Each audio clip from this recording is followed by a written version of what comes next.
नमस्कार। इस वक्त हम मौजूद हैं पटना के पासपोर्ट सेवा केंद्र में और यहाँ पर सरकारी विभाग के अधिकारी द्वारा एक महिला के साथ काफी ज्यादा बदसलूकी की गई है और बदसलूकी करने के बाद से माफी वगैरह मांगने की बात तो अलग है, वो यहाँ से भागते फिर रहे हैं। और ऐसे में बड़ा सवाल खड़ा होता है कि अगर उन्होंने कोई गलती नहीं की है तो यहाँ से वो क्यों फरार हुए। इस समय महिला हमारे साथ में है जो पासपोर्ट वेरिफिकेशन के लिए यहाँ पर आई हुई थी और यहाँ पर चूंकि इनका एजुकेशनल बैकग्राउंड को लेकर उसने कई डिस्कशन किया और कई तरह से इनको टॉर्चर करने की कोशिश किया। क्या कुछ अंदर पूरा बात हुआ, इनसे समझते हैं क्या हुआ अंदर। वहाँ पे पहले C2 में भेजा गया, वहाँ C17 में भेजा गया। उसके बाद बोले ना कि वहाँ जाइए, पंकज कोई नाम का था, कॉन्टेक्ट नंबर C5 था, पंकज नाम था। उन्होंने पूरी तरह से बेइज्जती की है। पहले बोले एजुकेशन सर्टिफिकेट नहीं है, बोले नहीं सर सर्टिफिकेट तो नहीं है। तो क्यों नहीं है? तो बोले सर उस जमाने में 7 क्लास तक हम पढ़े, सर्टिफिकेट नहीं है। तो 2 का है ना, 3 का है ना, उतना ही लाओ। हम बोले सर कहाँ से लाएंगे, हम नानी घर में पढ़ते थे, मेरे पास नहीं है। तो गाँव तो दह नहीं ना गया है, वहीं पे होगा ना। उसके बाद बोले सर अगर हो रहा है तो इसको बनाइए सर, ऐसे क्यों कर रहे हैं मेरे साथ में। तो उन्होंने पैन कार्ड को स्कैन करने भेजा, फिर पैन कार्ड को स्कैन करवा करके लाए। उसके बाद उन्होंने बोला कि दिखता नहीं, आपके बाप का नाम गलत है, 2 जैसा है, ये नहीं दिख रहा है। और पूरा उन्होंने एकदम आग दिखाकर बदतमीजी करा था। उनके बगल में जो जेंट्स थे बोल रहे थे आप बोलेंगे, गूंगी है तो क्या बोलेगी लोग, पूरा एकदम जाहिल का बात कर रहे थे। हम थोड़ा समझना चाहेंगे कि जो अधिकारी से आप बात कर रही थी उनके बात करने का तरीका कैसे था, मतलब जो सब बातें कह रहे थे वो ऐसा लग रहा था कि जो आपके ऊपर गलत तरीके से व्यवहार किया जा रहा है। तो उसके बाद से फिर क्या हुआ?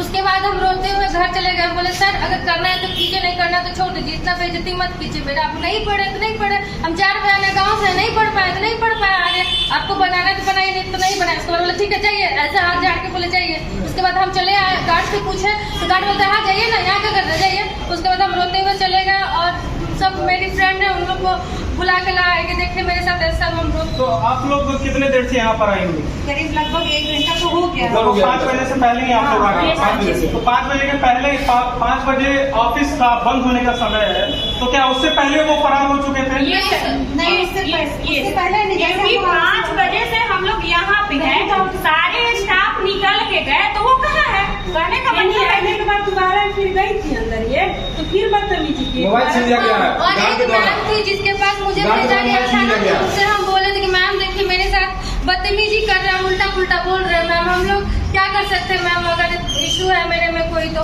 उन्होंने बोला कि होता है, ये सब होता है। मुझे पूरा बहुत लगा था कि मेरे साथ ऐसे किया गया। साफ तौर पर किस तरह से यहाँ पे एक महिला स्टाफ ऑलरेडी हैं जिन इनके साथ बदसलूकी होने के बावजूद उनसे इन्होंने कंप्लेन किया तो उन्होंने एक्शन लेने के बजाय, शिकायत करने के बजाय ये बात कहा कि इतना कुछ होता रहता है। सोचने वाली बात यह है कि एक महिला अपने दूसरी महिला की पीड़ा को नहीं समझ रही है। दूसरी चीज यह कि एक सरकारी एम्प्लॉय जिसको गवर्नमेंट के द्वारा ट्रेनिंग दी जाती है, जिसका कार्य है कि लोक हित की रक्षा की जाए, उससे इतनी बदसलूकी एक महिला के साथ की जा रही है। अगर इनके डॉक्यूमेंटेशन में कोई दिक्कत है, कोई प्रॉब्लम है, तो इनसे अच्छे से बताया जा सकता था कि किस किस तरह की कमियां हैं जिसको आप दुरुस्त करके यहाँ पर दोबारा आके अपना अप्लाई कर सकते हैं। लेकिन जिस तरह से बदसलूकी की बात इन्होंने बताई है वो कहीं ना कहीं एक शर्मनाक स्थिति है और पोल खोल रही है कि कितना नीतीश कुमार के शासन में यहाँ पर किस तरह से अफसर जो है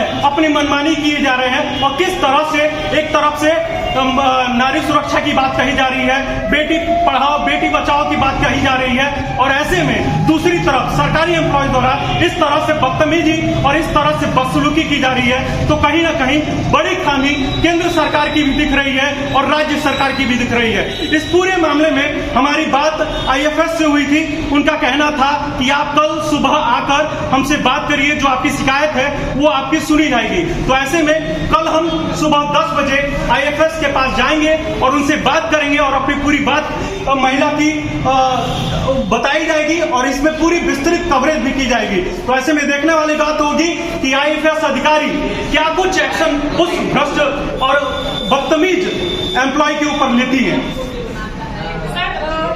ये सरकारी क्वार्टर है या जो भी है, सरकारी ऑफिस है, तो एक महिला आई यहाँ पे काम करने को, अपना पासपोर्ट बनवाने, तो डॉक्यूमेंट में गलती है, रिजेक्ट कीजिए और महिला को भेज दीजिए, ना कि उसके साथ आप बदतमीजी कीजिएगा। ना जाने ऐसा कितना महिला के साथ लोग बेइज्जती किया होगा।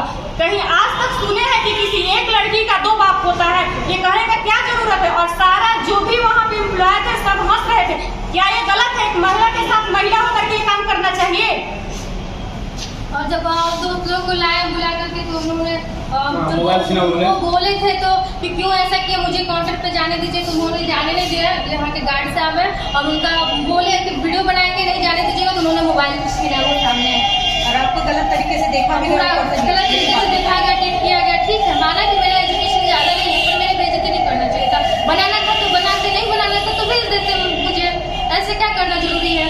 हम तो यही चाहते हैं सरकार से कि मेरे साथ क्या हो, लड़कियों के साथ नाइंसाफी ना हो और उसके साथ अच्छे से ट्रीट किया जाए, वरना किस काम की सरकार हट जाए। सारी लड़कियां